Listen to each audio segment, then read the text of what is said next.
Bon, merci. Il y a un autre thème d'actualité qu'il faut qu'on aborde ce matin, ce sont les blogs. Peut-on tout dire sur les blogs? Comment protéger sa web réputation? Faut dire que ça devient difficile. Hein. Vous, Olivier Ndish, par exemple, vous avez même déposé plainte contre l'auteur d'un blog. Faut dire que des articles vous concernant y ont été publiés. Mais enfin, est-ce qu'aujourd'hui, on peut vraiment maîtriser tout ce qui se dit sur Internet, Olivier Ndish? Alors écoutez, il faut être tout à fait clair. Je suis pour une très large liberté d'expression et l'avocat qui m'a défendu aussi. Alors, en revanche, je trouve que l'anonymat est très lâche et je distingue entre une vraie liberté et la liberté de diffamer. On ne peut pas dire simplement et toujours que quand on diffame, je ne vais pas citer tous les termes qui ont été utilisés, que c'est simplement de l'humour. Si j'ai déposé plainte, c'est que ce sont des termes qui tombent sous la loi pénale. Alors, si vous voulez, il y a une grande discussion à ce sujet.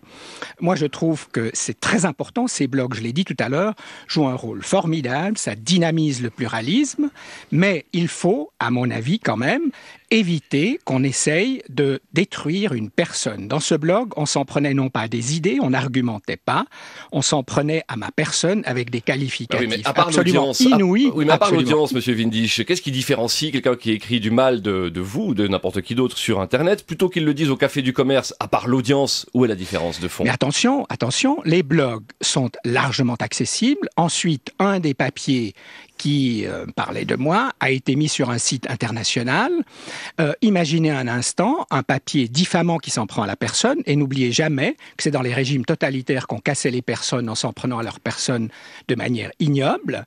Donc il y a quand même un certain nombre de limites, de normes, de valeurs à avoir quand on débat, quand on argumente dans la société en général. Et je pense que la Suisse est un exemple même où tout le monde peut s'exprimer, mais de là à diffamer clairement une personne et en disant après « je ne signe pas, c'était de l'humour » et en plus, ils s'en prennent à l'avocat qui m'a défendu, qui est un des grands défenseurs de la liberté d'expression. On reçoit des lettres, comme politicien et politicienne, on reçoit beaucoup de lettres avec des avis différents. Souvent, les lettres sont signées. Ça, c'est vrai, avec une adresse. Et les blogs, c'est vrai, avec les pseudonymes, ça laisse une plus grande liberté.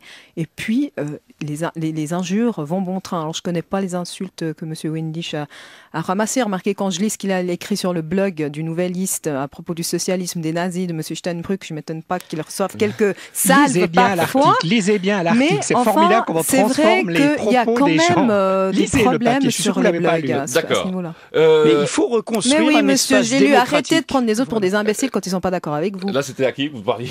À Olivier Ndish? Ouais.